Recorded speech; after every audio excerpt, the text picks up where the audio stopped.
حضور صلی اللہ علیہ وسلم کا ارشاد ہے، من حج للہ فلم یرفس ولم یفسق رجع کیوم ولدتہ امہ، او کما قال علیہ الصلاۃ والسلام۔ جس آدمی نے حج کیا اور حج میں اس نے نہ رفس کیا نہ فسوق کیا تو وہ ایسے لوٹے گا جیسے اس کی ماں نے اس کو آج جنا ہو۔ قرآن کریم میں بھی اللہ تعالیٰ نے ارشاد فرمایا ہے، فلا رفس ولا فسوق ولا جدال فی الحج، یہ تین چیزیں نہ ہوں۔ تو حج میں یہ تین کام منع ہے۔ رفس بھی منع ہے، یعنی ہر وہ بے حیائی کا عمل جس کے ذریعے حج کے مقاصد کی خلاف ورزی ہو، چاہے وہ میاں بیوی کے آپس کے تعلقات ہیں، چاہے اس سے متعلق گفتگو ہے، اشارے اور کنائے سے بھی منع ہے۔ اور بدنگاہی یہ تو بہت ہی خطرناک ہے۔ شیخ العرب والعجم حضرت مولانا حکیم محمد اختر صاحب رحمۃ اللہ علیہ فرماتے تھے کہ حرمین شریفین کا جو سفر ہے یہ ایک عاشقانہ سفر ہے، اور عاشق جب اس سفر میں جاتا ہے تو اللہ سے لو لگاتا ہے، محبوب حقیقی سے لو لگاتا ہے۔ بد نگاہی کر کے تم اپنے آپ کو گناہ کا مرتکب نہ بناؤ۔ تو نگاہوں کی حفاظت، اور یہ وہ گناہ ہے جو بار بار ہوتا رہتا ہے، انسان کو اندازہ ہی نہیں ہوتا کہ میں کیا کر رہا ہوں۔ تو ہر قسم کے رفث سے بچنا ہے۔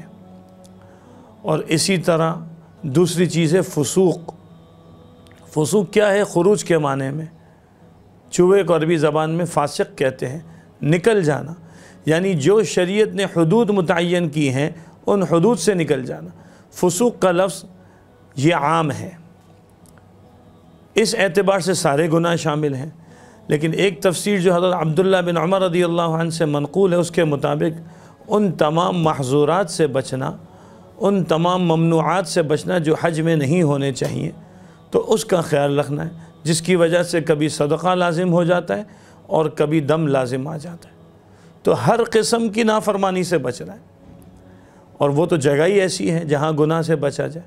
وہاں ایک عبادت کا ثواب جہاں لاکھوں میں ہے تو گناہ کا جو بدلہ ہوگا وہ بھی لاکھوں میں چلا جائے۔ تو اس سے انسان کو احتیاط کرنے کی ضرورت ہے۔ اور تیسری چیز فرمائی ہے جو قرآن کریم میں ہے، وہ ہے ولا جدال فی الحج، جھگڑے سے بچنا۔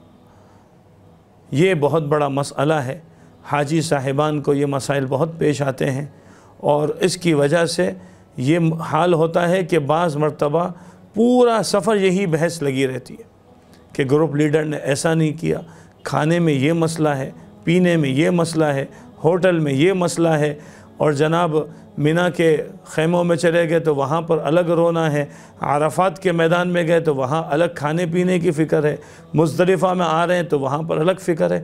یہ تو عاشقانہ سفر ہے، یہاں کیسا جھگڑا؟ یہاں تو ایسے بن جائیں کالمیت بید الغسال، مردہ بدست زندہ، جیسے گروپ لیڈر لے کر چلتے رہے۔ جھگڑا نہیں کرنا، یہ تربیت کی جگہ ہے، تربیت گاہ ہے، ہم نے اپنی تربیت کرنی ہے، جھگڑے سے بچانا ہے۔ روزے کے متعلق کیا فرمایا کہ جب آدمی روزے سے ہو اور کوئی اس سے بحث کرے تو کیا کہے؟ انی صائم، میں روزے سے ہوں۔ تو اسی طرح جب آدمی حج میں ہو اور کوئی سامنے سے بحث کرے، جھگڑا کرے، تو آدمی یہ خیال لے کر آ جائے کہ نہیں، میں تو حج پر آیا ہوں، میں تو اللہ کے گھر میں آیا ہوں۔ حضرت مولانا سعید احمد خان صاحب رحمۃ اللہ علیہ فرماتے تھے کہ یہ جو حرمین شریفین کا سفر ہے اس کو سعادت سمجھو، یہاں جا کر اہل حرمین کی برائیاں نہ کرو، تمہاری ان برائیوں سے تمہاری نیکیاں ان کو مل جائیں گی، اور اگر تم نے اپنی زبان سے ان کی برائیوں کو نہ روکا تو خطرہ ہے کہ تم یہاں آنے سے محروم ہو جاؤ۔ تو اللہ تعالیٰ نے ہمیں یہ جو سفر، حج کا سفر عطا فرمایا ہے۔ جو لوگ جا رہے ہیں، جو جانے کا ارادہ رکھتے ہیں اور جو جا چکے ہیں، وہ سارے کے سارے اس بات کا خیال رکھیں کہ اس سفر کو قیمتی بنا کے لے کر آئیں اور حج مبرور کر کے آئیں، جس کا بدلہ کیا ہے؟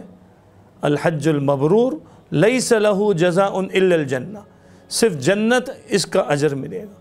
تو اللہ رب العزت نے ہمیں یہ سفر عطا فرمایا، یہ خوبصورت زندگی عطا فرمائی، اس کو ہم قیمتی بنائیں اور ان محظورات سے بچیں۔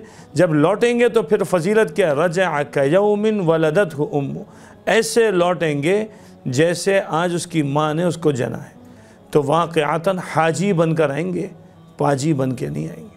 اللہ تعالی ہم سب کو عمل کی توفیق عطا فرمائے۔